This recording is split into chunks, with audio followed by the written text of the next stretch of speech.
Assalamualaikum warahmatullahi wabarakatuh. Sampai ketemu kembali pada pertemuan kita, mungkin pertemuan eh, terakhir untuk mata kuliah komunikasi keperawatan.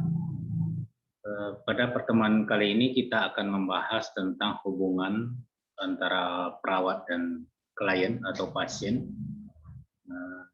Hubungan perawat dengan pasien ini sering disebut dengan hubungan terapeutik dan sering disebut pola hubungan. Tentu dalam konteks komunikasi juga disebut dengan komunikasi terapeutik. Bagaimana pengertian atau pemahaman tentang hubungan terapeutik antara perawat dengan pasien? Jadi hubungan perawat dengan pasien adalah hubungan profesional, hubungan yang sifatnya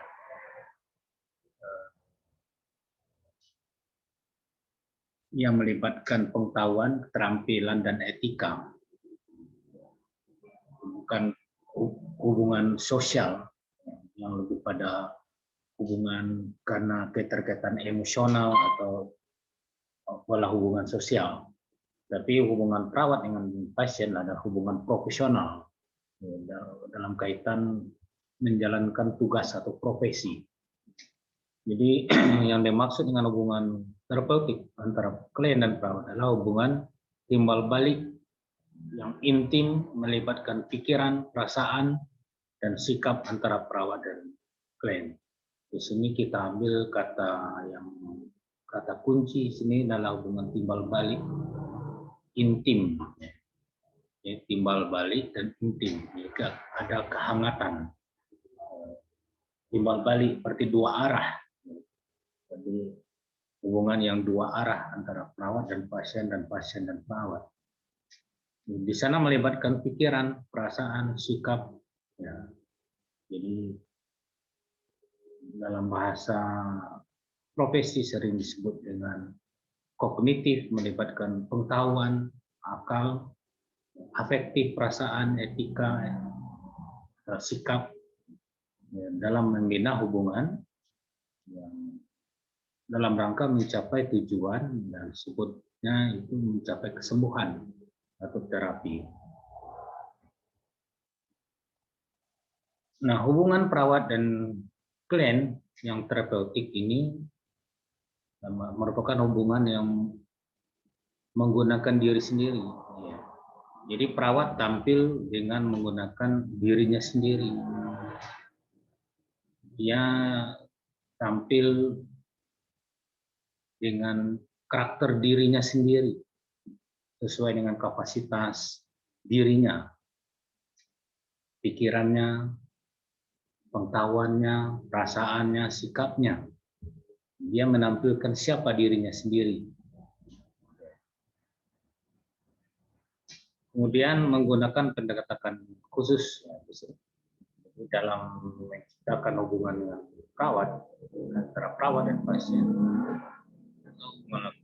dapat menggunakan pendekatan khusus, apalagi kita pahami bahwa pasien itu adalah makhluk yang holistik dan unik, sehingga perlu pendekatan khusus dalam membina hubungan terapeutik antara perawat dan pasien. Nah, tujuan hubungan terapeutik antara perawat dan pasien, pertama meningkatkan kesadaran diri, penampilan diri, dan interaksi diri. Tentang kesadaran diri kita sudah dibahas, terutama berkaitan dengan teori Johari Windung. Silakan Anda buka lagi tentang teori Johari Windung. Kemudian memperjelas tentang identitas diri dan peningkatan integritas diri. Jadi bagaimana perawat dan pasien itu hubungannya semakin menjelaskan identitas diri seorang pasien, siapa dirinya dengan segala masalah kesehatan yang dihadapinya, dan bagaimana integritas dirinya dalam menghadapi masalah kesehatan tersebut. Yang selanjutnya meningkatkan kemampuan untuk membina hubungan intim dan interdependen pribadi dengan kecekapan dan menerima kasih sayang. Hubungan itu kita usahakan, hubungan yang hangat satu sama lain, yang intim, interdependen, ya, satu sama lain saling membutuhkan, melibatkan individu, kecakapan, dan tentu hubungan ini didasari hubungan yang penuh dengan kasih sayang atau caring. Selanjutnya yang terakhir, meningkatkan fungsi kemampuan untuk memenuhi tujuan pribadi yang realistis. Ya, kita menciptakan hubungan di mana kita sebagai perawat, sebagai sumber-sumber bantuan, sumber informasi, alternatif pemecahan masalah, tentu kita memberikan bagaimana alternatif pasien-pasien itu menghadapi masalahnya dan siap menerima realita yang dihadapi berkaitan dengan masalah kesehatannya. Bagaimana status hubungan perawat? Tentu dalam hal ini adalah seseorang yang sebagai orang yang memberikan bantuan dalam konteks komunikasi, tentu dia akan memberikan informasi-informasi berkaitan dengan masalah kesehatannya dan memberikan alternatif-alternatif pemecahan masalah terhadap masalah kesehatannya. Sedangkan klien adalah pihak yang menerima informasi-informasi tersebut dan membutuhkan bantuan. Dan pasien sendiri yang memutuskan apa yang harus diambil terhadap masalah kesehatannya. Jadi di sini kita akan mengenal ada hak pasien di sana. Jadi hak pasien adalah hak untuk menentukan tindakan apa yang harus dilakukan terhadap masalah kesehatannya. Jadi kita sebagai orang perawat atau tenaga kesehatan hanya memberikan alternatif terhadap pemecahan masalah yang kesehatan yang dihadapi pasien. Namun yang memutuskannya adalah pasien itu sendiri. Nah, perawat sebagai terapis atau sebagai penolong di sini, pemberi perawatan, itu di sini memahami harus fokus pada beberapa hal. Yang pertama kesadaran diri, kemudian klarifikasi nilai, kemudian eksplorasi perasaan, kemampuan menjadi model, dan rasa tanggung jawab. Mengenai kesadaran diri kita sudah kupas pada pertemuan sebelumnya. Silakan Anda pahami kembali tentang materi selanjutnya tentang teori Johari Window. Di sini kita akan bahas tentang klarifikasi nilai. Nah, klarifikasi nilai di sini perawat harus memahami apa yang dibutuhkan oleh pasien. Kita harus memahami apa yang dibutuhkan pasien. Kemudian perawat mempunyai sumber kepuasan dan rasa aman yang cukup. Kita harus tahu, karena setiap perawat itu punya sumber kepuasan tersendiri dan rasa aman. Itu masing-masing individu perawat itu berbeda-beda. Tingkat kepuasannya, sumber kepuasannya, rasa amannya itu beda-beda. Jadi kita harus tahu bagaimana sumber kepuasan diri kita sebagai seorang perawat dan bagaimana kondisi apa yang membuat kita aman dalam menjalankan tugas. Nah, kemudian konflik dan ketidakpuasan harus disadari. Nah, dalam bekerja dalam pola hubungan tentu ada bisa menimbulkan konflik atau ketidakpuasan. Itu harus disadari kita. Mungkin hal itu akan bisa terjadi dalam membina hubungan antara pasien dengan pasien, antara perawat dan pasien. Kemudian menjadi sistem nilai. Jadi kita perawat punya sistem nilai sendiri secara profesi dan secara individu punya sistem nilai juga yang mungkin sama dan mungkin ada yang berbeda. Sedangkan pasien juga punya sistem nilai tersendiri dan itu harus kita pahami. Bisa saja sistem nilai itu punya latar belakang yang beda dan tentu kita bisa pahami itu supaya tidak menimbulkan konflik dalam hubungan kita dengan pasien. Yang selanjutnya eksplorasi pasien. mengeksplorasi pasien itu kita harus terbuka dan sadar akan perasaannya. Jadi kita harus terbuka dengan apa yang dirasakan pasien. Kita harus memahami apa yang dirasakan pasien. Kita tidak boleh meremehkan apa yang dirasakan pasien, apalagi menolak apa yang dirasakan pasien. Jadi apapun perasaan pasien itu harus kita respon dengan baik. Mengontrol respon terhadap klien dulu juga, karena mungkin pasien itu reaksinya mungkin tidak sesuai apa yang kita inginkan atau kita harapkan, sehingga bisa saja menimbulkan suatu kondisi ketidaknyamanan, dan kita harus mengontrol hal tersebut, ya. Jangan sampai kita memberikan respon-respon yang tidak produktif terhadap upaya terapeutik pasien. Kemudian mengontrol penampilan terhadap klien. Jadi kita juga harus memahami dan mengontrol bagaimana kita tampil secara fisikal, secara ekspresi, cara tampil,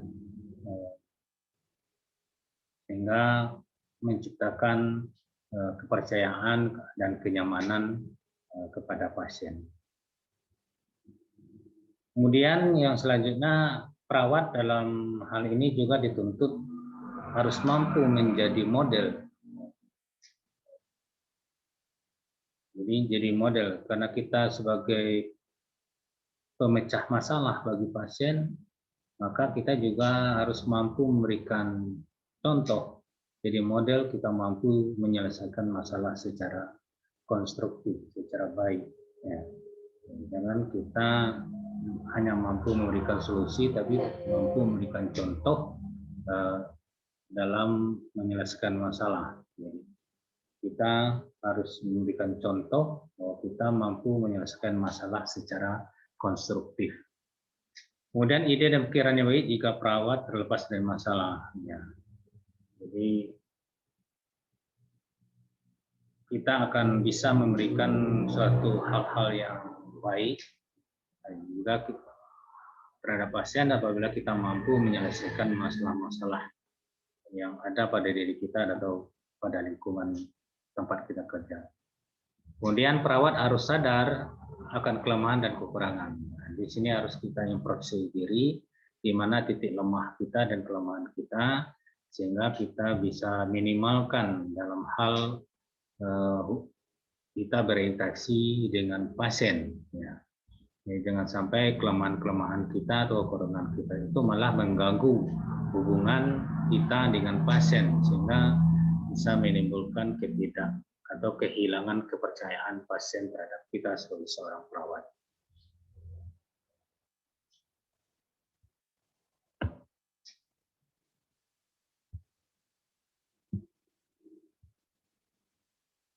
Kemudian tanggung jawab. Nah, jadi kita harus membina hubungan dengan pasien dengan penuh tanggung jawab, karena kita berupaya memberikan pelayanan yang terbaik dalam upaya mencapai kesembuhan atau menyelesaikan masalah-masalah kesehatan yang dihadapi oleh pasien. Itu kita harus bertanggung jawab. Nah, tanggung jawab di sini secara horizontal, pertanggungjawaban kepada pasien, dan juga pertanggungjawaban secara vertikal terhadap Tuhan Yang Maha Esa. Apa yang kita lakukan adalah semata-mata untuk bertujuan memberikan yang terbaik demi kesembuhan pada pasien. Jadi kita pertanggungjawabkan secara moral, secara etik, dan secara hukum, dan juga pertanggungjawaban secara spiritual kepada Tuhan Yang Maha Esa. Yang ketiga, risiko yang dihadapi adalah rasa aman dan nyaman sampai kematian. Jadi hal yang terburuk kita harus antisipasi, karena setiap tindakan yang diberikan kepada pasien tentu punya risiko. Risiko yang terkecil sampai risiko yang terberat, yaitu kematian. Jadi kita harus mengantisipasi semua tindakan-tindakan dan memperhitungkan semua tindakan itu dengan segala konsekuensi dan risiko. Kemudian tanggung gugat. Jadi selain tanggung jawab, kita juga punya hubungan yang disebut dengan tanggung gugat. Jadi klien punya hak untuk menggugat apabila dalam hubungan kita dengan pasien, tindakan yang kita lakukan atau komunikasi yang kita lakukan menyebabkan hal-hal yang merugikan pasien. Kalau pasien merasa dirugikan, dilecehkan, pasien berhak menggugat apa yang kita lakukan kepada pasien. Dan ini tentu adalah konsekuensi hukum terhadap tindakan yang kita lakukan pada pasien. Oleh karena itu, kita harus meningkatkan kapasitas diri kita, baik kepengetahuan, keterampilan, dan etika, sehingga dan kewaspadaan, ketelitian, kehati-hatian setiap tindakan, sehingga hal-hal yang terburuk atau hal-hal yang tidak kita inginkan pada pasien akibat tindakan yang kita lakukan itu tidak terjadi, sehingga permasalahan hukum tidak terjadi setelah kita berinteraksi atau melakukan tindakan kepada pasien. Nah, ini tahapan-tahapan komunikasi terapeutik. Ada tahap prainteraksi, orientasi, tahap kerja, dan perekonomiasi. Sehingga tahap ini harus kita pahami bagaimana kita mengawali suatu hubungan dengan pasien, prainteraksi, orientasi, kerja, dan perekonomiasi. Prainteraksi sebelum kita melakukan berinteraksi kontak dengan pasien, kita harus mengeksplorasi perasaan kita. Mungkin ada ketakutan, kecemasan kita berinteraksi dengan pasien, ada hal-hal yang kita fantasi kita, hal-hal yang menyebabkan kita cemas, itu harus diselesaikan dulu. Kemudian kita analisis kekuatan dan kelemahan kita apa, sehingga meminimalkan dampak negatif pada saat kita berinteraksi dengan pasien. Kemudian kita pahami siapa pasien itu, sehingga kita sudah mengenal siapa pasien, nama pasien, umurnya berapa, penyakitnya apa, sehingga pada saat kita berinteraksi dengan pasien kita sudah mengenal pasien secara detail. Selain menciptakan hubungan saling percaya, juga untuk mencegah kesalahan-kesalahan dalam melakukan tindakan kepada pasien yang salah, yang bukan pada yang pasien yang seharusnya dilakukan tindakan. Tahap orientasi, ya, di sana adalah kita memperkenalkan diri, kita menjelaskan apa yang akan kita lakukan, tujuannya apa, bagaimana tindakan itu dilakukan, berapa lama waktu dibutuhkan, itu harus kita sampaikan. Di sana adalah kontrak waktunya, jadi harus dijelaskan sehingga pasien tahu apa yang akan kita lakukan dan apa yang harus dia lakukan pada saat kita berinteraksi dengan pasien. Jadi jangan kita datang dengan pasien diam melakukan tindakan, sehingga pasien bisa saja cemas karena tidak tahu apa yang akan dilakukan dan apa yang harus dia lakukan. Jadi dikomunikasikan siapa kita, tujuannya apa, tindakannya apa, berapa lama, tujuannya apa, harus dijelaskan. Dalam bahasa ini disebut dengan kontrak. Nah, fase kerja pada fase kita tindakan yang harus kita lakukan. Tindakan apa yang harus kita lakukan. Kalau tindakan yang sifatnya implementasi tindakan perawatan, ya lakukan, misalnya masang infus, menyuntik atau segala macamnya. Atau kalau kita sifatnya memberikan konseling atau komunikasi yang sifatnya penyuluhan, ya silakan. Itu tahap kerja. Kerja itu melakukan tindakan yang semestinya yang menjadi tujuan utama kita melakukan berinteraksi dengan pasien.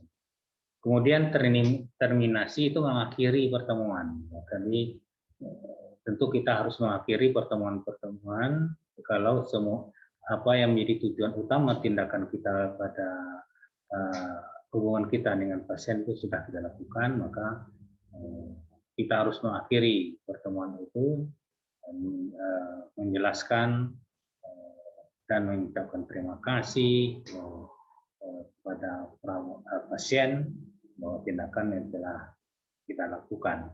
Itu kalau tindakan yang sifatnya jangka pendek, tapi bisa saja tindakan itu Kalau pasien terminasi ini adalah kalau tindakan ini pertemuan yang terakhir bagi kita pada pasien. Kalau pasien yang mau pulang, itu harus kita jelaskan supaya pasien pulang itu tidak ada menimbulkan hal-hal yang merugikan, ada penolakan, kehilangan, kesedihan, marah. Jadi harus disiapkan pasien untuk berpisah kalau pasien itu mau pulang. Jadi disiapkan bahwa pertemuan ini belum terakhir, pasien akan pulang, berikan kesiapan-kesiapan yang untuk melakukan perpisahan, sehingga pasien pada saat perpisahan tidak ada perasaan yang negatif, apakah itu sedih, marah, atau kecewa.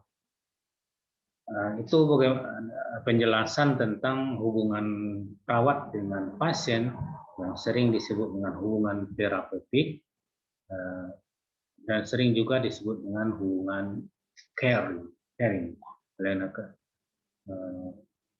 Untuk lebih jelasnya Anda bisa memahami, membaca, dan berdiskusi baik secara langsung maupun secara daring atau secara melalui media sosial.